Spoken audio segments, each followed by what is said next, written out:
یک فضای آسایشته، در یک گفتگوی آسایشته دل گرده نداری که با مخالف روبرو شوی.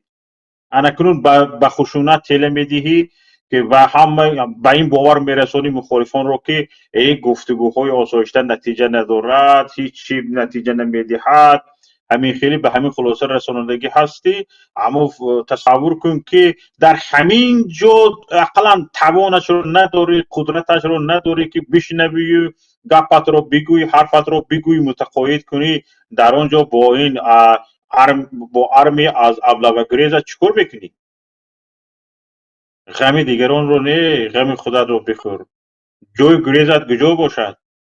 هر کشوری که تو امروز در نظر داره که در روزی مبادا با آن کشور میگریزی، به حال خودش عواره است، به حال خودش مرغان هوا گریه کرده ایستاده است. مگرم خطای گریزی، خطای میگریزی به جای گوشت خر گوشت تو رو استفاده میکنن.